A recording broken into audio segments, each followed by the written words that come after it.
which flip clock is actually better, one designed more than 50 years ago or a fresh one? There's only one way to find out. Tear them apart and see how they work, which should be quite interesting.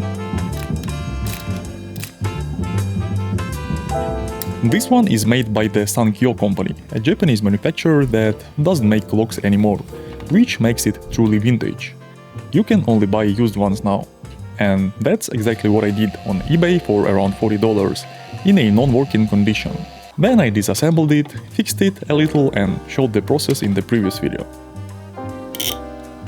In short, it's an amazing piece of old electronics. It has everything: cool appearance, simple functionality and a unique vibe. It works the same way as mechanical odometers in old cars. A motor spins a set of gears that rotate digits one by one. In my previous video I mistakenly called its motor a Lavet-type step-in motor. Thanks for pointing that out in the comments, because it's more likely a synchronous shaded pole motor with a squirrel cage rotor, synchronized with the power grid. Which actually makes it quite accurate, because grid operators actively compensate grid frequency, so the 24-hour average is exactly 50 Hz. That makes clock very accurate, but not protected against power outages. Now in the other corner we have Denver clock, also bought for about $40, but brand new. It's sold as a retro flip clock. It's just square, but the colors are nice and the flipping mechanism is very interesting. Maybe not better, but definitely more fancy. From the start I noticed some strange things. Just listen to this. I wonder what's inside and how it affects clock operation. Also take a look at this. One leg of the clock is a button. At first I thought, what the... But then I realized it's for turning off the alarm. Like in a Sankyo clock, the alarm is set by rotating a side knob. There's also a small pit for a finger to turn it, but I guess my finger is too weak, cause I cannot do it. To set the time, there's a gear at the bottom. Unlike the Sankyo, which is powered directly from the grid, this one runs on 5 volts from an external adapter or 3 AAA batteries. But here's the weird part. It has 4 slots, yet only uses 3 batteries. I repeat, 4 slots, 3 batteries. One slot doesn't even have a metal contact. Maybe the missing one creates that noise when I check this clock?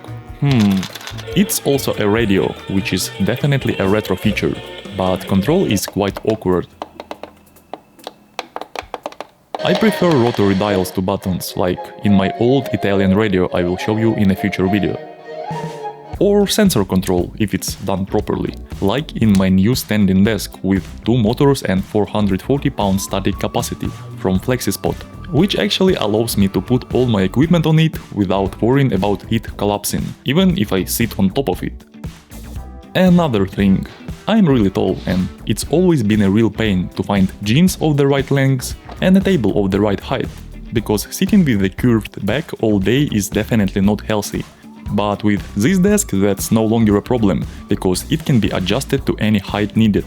And if you sit a lot, which most people usually do, the standing function is a must-have. The desk comes with a 15 years warranty and a 30-day return policy, which in my opinion is a very fair deal, especially considering that FlexiSpot is currently running their special 9th anniversary sale with up to 65% off. You can also get an extra $50 off this specific desk with the discount code in the description. So go check out flexispot.com. I am sure you will find something interesting for yourself. Now let's open the clock. One thing I already don't like is this side screw. It ruins the look a little bit.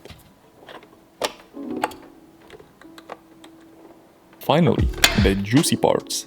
First thing I notice, lots of wires and PCBs. This shows how complex it is compared to the Sankyo, which has no electronics at all. One PCB is for the alarm off button, one for the LEDs that light the digits. But here is the odd thing. The LEDs point into a non-transparent plastic part. Of course, there is a small gap, so light should spill onto the numbers. But it doesn't. The LEDs blink, but the digits aren't lit. But overall, who needs illumination anyway? Sankyo clock doesn't have it either. The speaker here is for the radio, obviously. The muscles is the motor that flips the digits.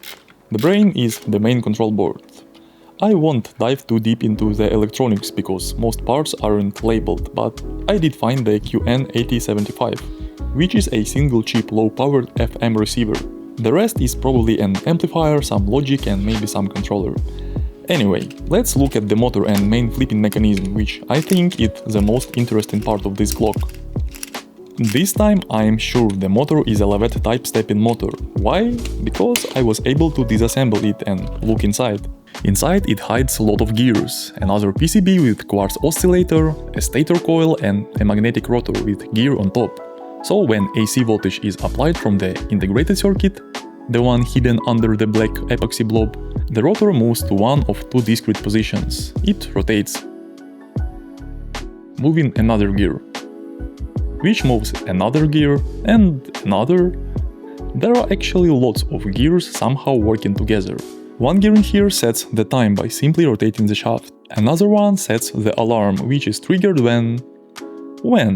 After staring at it for some time, I'm still not 100% sure when exactly it triggers, because it's very strange. And here's why. There is a white wire going from the PCB to the mainboard, most likely the signal wire for the alarm. The other two wires are power and ground. So I assume there should be two contacts that close when it's time to trigger the alarm. Inside the motor box I found a metal plate beneath one of the gears. That plate most likely closes those two contacts on the PCB, here and here, and sends the signal to the main board. But it's not obvious when this happens. Most likely the metal gear has a special shape on the bottom, two grooves and two raised areas like heels. Probably the alarm is triggered when those grooves and protrusions align and metal plate is no longer repelled from the PCB, closing the contacts and acting like a switch, somehow similar to a typical cam switch. If you're a mechanical engineer and I got this wrong, feel free to correct me in the comments. However, there is a problem with this whole mechanism. As far as I understand it, there is no feedback for hours. The hour drum spins kind of independently from all those gears. That means anytime I change hours without using the special control gear, the synchronization with the gearbox is kinda lost, and the alarm becomes inaccurate, which means clock is synchronized at factory. That probably explains those protective plastic pieces I removed earlier. They prevent drums from unwanted rotations during transportation.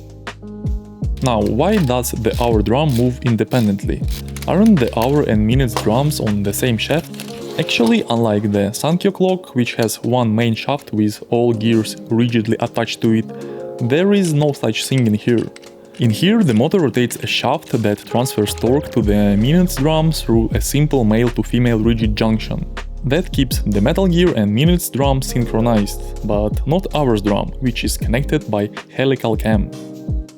So this helical cam, mounted on the side of the minutes drum, slowly stretches a spring over the course of an hour. The spring stores that energy, and at the end of hour it compresses, clipping the hours tablets.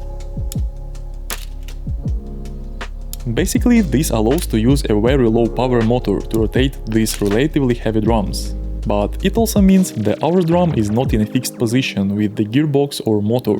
I can freely rotate it to change the displayed hour without moving any other gear. I can't do the same with minutes drum because of its rigid gearbox connection. That's why alarm goes out of sync when you rotate the hour drum manually during assembling. When reassembling it, I also noticed this part isn't screwed or otherwise fixed to the case, just glued. Exactly due to such decisions, the whole clock feels extremely wobbly. It feels like if I drop it on the floor, it would shatter into pieces that I would never be able to put back together. In contrast, if I dropped the Sankyo clock, I would probably break the floor.